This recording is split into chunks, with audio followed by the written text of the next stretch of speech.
앞서 보신 바와 같이 좀 양당 원내대표들이 서로 당선을 축하하면서 오늘 덕담을 하는 걸로 그렇게 회의는 시작했습니다.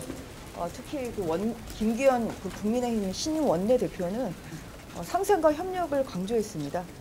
그리고 여야가 서로 마주치면서 달려오는 그런 기차가 아니다.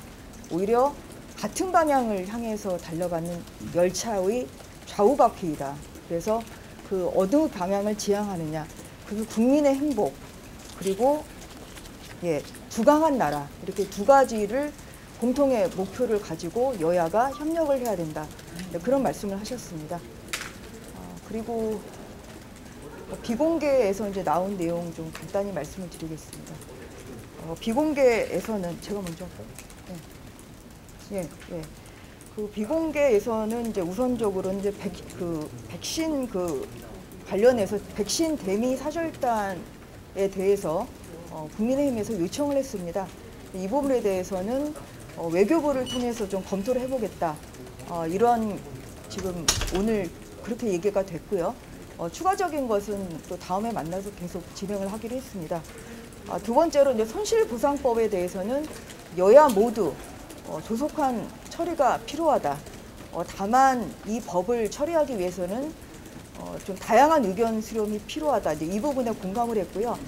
그 형식은 양당 수석 부대표들끼리 협의는 하겠지만 공청회보다는 조금 더 큰 형식, 그리고 필요에 따라서는 증인들이 소상공인이나 같은 그런 증인들이 나와서 하는데 이런 형식의 조금 더 큰 의견 수렴의 장을 좀 마련하는데 의견을 같이 했습니다.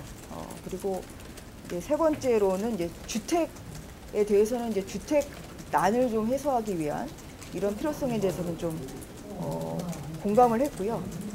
그리고 네 번째로 국회 이제 운영 정상화에 대해서는 이제 오늘 서로 좀 의견만 서로 이제 교환을 했고 앞으로 좀 더욱더 한 번 더 만나서 이 부분에 대해서 좀 추가적인 협의를 하기로 했습니다.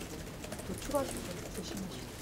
네, 더불어민주당 원내대변인 신현영입니다. 우선 오늘 국민의힘의 내방에 대해서 더불어민주당은 환영의 입장을 밝히면서 전반적으로 양 대표분들께서는 화기애애한 분위기 속에서 서로의 그런 이야기를 나누셨습니다. 특히 과거에 같은 상임을 했었던 우리 대표단 분들이 있었기 때문에 상대의 그런 부드러움 그리고 좋은 기억들을 바탕으로 앞으로 21대 국회가 여야가 좋은 방향으로 갈 수 있도록 노력하자는 말씀을 나눴습니다. 윤호중 대표께서는 우선 그동안 코로나 기간 동안에 국민 고통이 심한 상황에서 국회가 좀 더 앞장서서 여러 가지 민생에 대한 현안을 대응을 같이 했으면 좋겠다라는 말씀 모두 발언에서 해주셨고요. 특히 야심성유회, 밤이 깊을수록 별이 더 빛난다라는 의미로 이렇게 코로나 때문에 많은 민생 고통에서 우리 국회가 어떤 역할을 해야 될지에 대해서 조금 더 적극적으로 고민을 해보자라는 말씀을 하셨습니다. 비공개 회담에서는 여러 논의가 있었는데요. 우선은 양당의 원내대표단 서로 존중하는 국회의 문화를 가졌으면 좋겠다라는 이야기에 공감을 하였습니다.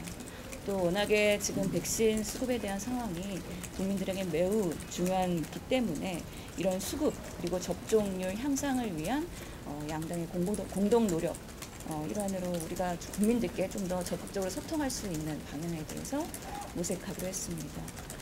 관련하여 외교 사절단도 국민의힘당에서 야당께서 제안을 해주셨는데요. 이 부분에 대해서는 우선은 대사관 상황 그리고 미국의 의회 상황을 좀 더 파악해 가야 될 것 같다. 그 다음에 조금 더 논의를 해보자라는 논의를 했습니다. 현재 5월 21일 날 대통령께서 한미 정상회담이 있는 상황이기 때문에 5월 21일입니다.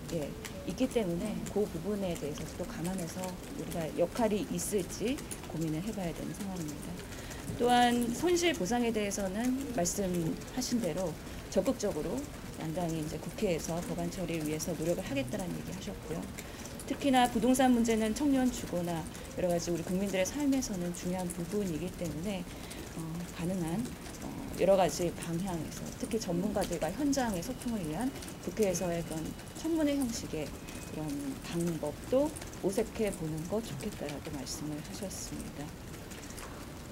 국회에 대한 앞으로의 그런 처리 방향에 대해서도 두 양당에서 계속 협조를 하고 또 자세한 부분은 수석분들을 통해서 아마 추가적인 논의가 이루어질 것으로 생각됩니다. 이상입니다. 네, 질문 있으시면. 법사위 관련해서는 따로 말씀하시는 게 없으실까요? 뭐 원론적인 좀 대화만 갖다는 말씀드리겠습니다.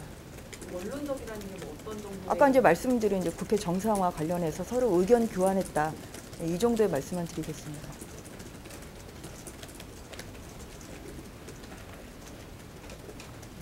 질문 없으시면 손실보상법은요. 네. 민주당도 처리를 하는 데는 이의가 없는 거죠. 실제로 손실보상법은 민주당에서도 상당히 여러 의원들께서 법안을 내셨습니다. 하지만 여러 가지 소급 적용에 대한 부분에 조금 더 추가적인 논의 그리고 고민이 필요하기 때문에 그 부분에 대해서 조금 의견 수렴 과정이 필요하다 정도로 말씀드리겠습니다. 예, 질문 없으시면 이거 법사위원장 직을 놓고 네. 국민의힘에서는 어떻게 말씀을 하셨고 민주당 윤호중 원내대표는 어떤 반응을 보여주셨는지. 또 오늘 원론적인 그 의견 교환했던데 이렇게 말씀을 드리고요. 뭐 아직 5월 국회가 그 개의 일정에 아직 협의가 되지 않았습니다. 그래서 오늘 그 양당 수석 부대표들이 이제 앞으로 그 개의 일정을 좀 협의하기로 했고요. 뭐 거기에 따라서 추가적인 논의를 해야 될 상황이다 이렇게 말씀드리겠습니다. 김기현 원내대표님께서 부동산 여야정 협의체 제안하신 바가 있는데요. 네. 오늘은 그 얘기는 나오지 않았나요? 그것도 조금 더 논의를 좀 해봐야 될 것 같습니다. 이제 뭐 민주당이나 이제 국민의힘이나 그런 그 국민들의 그런 고통 또한 뭐 집 마련의 어려움 뭐 이런 부분에 대해서는 다 원론적으로는 공감을 하고 있고요. 이제 그러한 공감대 위에서 이제 어떻게 이 문제를 해결해 갈지 국회가 나갈지 이 부분도 좀 추가적인 협의를 통해서 더 논의를 해가기로 했습니다.